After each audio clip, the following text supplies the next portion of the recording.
अस्सलाम वालेकुम वरहमतुल्लाहि वबरकातुहू।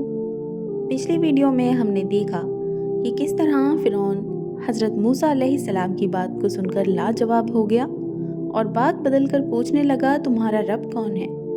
आपने फरमाया, जिसने आसमान और ज़मीन को पैदा किया, जो न सिर्फ तुम्हारा बल्कि तुम्हारे बाप दादा का पालने वाला है। फ़िरौन ने दरबारियों से कहा कि ये तो कोई दीवाना है जो बहकी बहकी बातें कर रहा है। आज हम बात करेंगे हज़रत मूसा अलैहिस्सलाम का जादूगरों से मुकाबला और उनका मुसलमान होना। आखिर जब वो हर तरह से तंग हो गया तो उसने तमाम मुल्क के ढिंढोरा पिटवाया, बड़े बड़े जादूगरों को बुलवाया। चारों तरफ हरकारे दौड़ गए और ईद के दिन सब के सब मैदान में जमा हुए। अब एक तरफ फ़िरौन था, उसके दरबारी शाह फ़ौजें और उसकी कौम, और दूसरी तरफ गरीब और बेकस हज़रत मूसा अलैहिस्सलाम और हारून अलैहिस्सलाम थे। अल्लाह के सिवा कोई और मदद देने वाला ना था। जादूगरों ने नज़रबंदी करके अपनी रस्सियाँ और लाठियाँ डाल दीं और देखने वालों को ऐसा मालूम हुआ कि वो सब दौड़ रही हैं। हज़रत मूसा अलैहिस्सलाम पहले तो डर गए, मगर अल्लाह ताला ने कहा, तू न डर, तेरी ही फतेह होगी। तेरे दाहिने हाथ में जो लाठी है उसे डाल दे कि बह इन सब को निगल जाए। जो कुछ उन्होंने बनाया है ये सिर्फ जादू है। जहाँ अल्लाह का हुक्म आ जाए वहाँ जादू काम नहीं कर सकता। अब जो उन्होंने अपनी लाठी डाली तो वो अस्तहा बनकर सबको निकल गई। जादूगरों ने जो देखा तो वो सबके सामने सजदे में गिर पड़े और कहा कि हम मूसा और हारून अलैहिस्सलाम के रब पर ईमान ले आए। फ़िरौन ने गुस्से में आकर कहा, तुमने इसको मान लिया है? अभी मैंने हुक्म नहीं दिया था।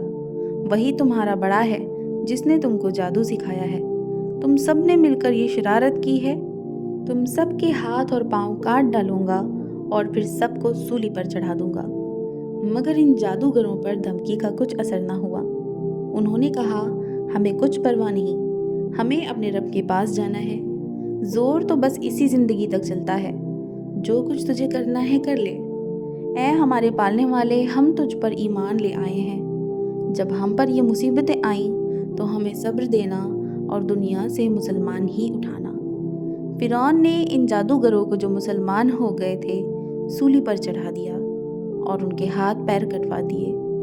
इतनी तकलीफ़ों के होते हुए भी वो ईमान पर कायम रहे। इस वाक़ये के बाद भी फ़िरौन की कौम अल्लाह ताला पर ईमान नहीं लाई और अपने गुरूर पर रही। अल्लाह ताला बड़ा मेहरबान है, वो बार बार अपने बंदे को सीधी राह दिखाता है। इसके बाद अल्लाह पाक फ़िरौन और उसकी कौम को डराने के लिए तरह तरह के अज़ाब भेजता रहा। कभी लोगों की नसीहत के लिए कहत डाल दिया और पैदावार की कमी कर दी, मगर जब कभी उन पर कोई आफत आती तो यही कहते कि मूसा और उसके साथियों की नहूसत है। फिर और ज़्यादा समझाने के लिए उन पर वबा, टिड्डियाँ, जुएँ, मेंढक और खून की निशानियाँ भेजी। मगर जब कभी उन पर कोई अजाब आता तो हज़रत मूसा अलैहिस्सलाम से कहते कि आप हमारे लिए दुआ करें। अगर अजाब टल गया तो हम ज़रूर मुसलमान हो जाएंगे। मगर उनकी हालत ये थी कि इधर अजाब टला और उधर वो अपने इकरार से फिर गए। जब उनकी हद हो गई तो अल्लाह के हुक्म से हज़रत मूसा अलैहिस्सलाम अपनी तमाम कौम को लेकर वहाँ से रातों रात निकल खड़े हुए। फ़िरौन ने भी शरारत और जुल्म से उनका पीछा किया और सुबह होते ही उनको समुद्र के करीब जा लिया। मूसा अलैहिस्सलाम के साथी चिल्लाए कि हम पकड़े गए। आपने फरमाया, हरगिज़ नहीं, मेरे साथ मेरा रब है, वो मुझे रास्ता बता देगा। गरज अल्लाह ताला ने बनी इसराइल को सही व सलाम समुद्र के पार उतार दिया। मगर जब फ़िरौन और उसके लश्करों ने जुल्म और शरारत के लिए उनका पीछा किया तो देखते ही देखते सब गर्क हो गए और यूं अल्लाह ने उनको बागों, चश्मों और आलीशान महलों से निकाला और फिर उन जालिमों पर आसमान रोया और न ज़मीन, और बनी इसराइल को उन चीज़ों का मालिक बना दिया इसलिए कि वो सब्र करते थे। कहानी यहीं ख़त्म नहीं होती।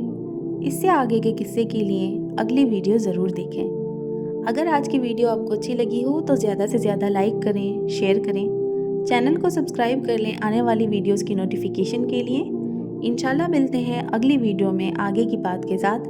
تب تک دعاؤں میں یاد رکھیں، اپنا خیال رکھیں. اللہ حافظ.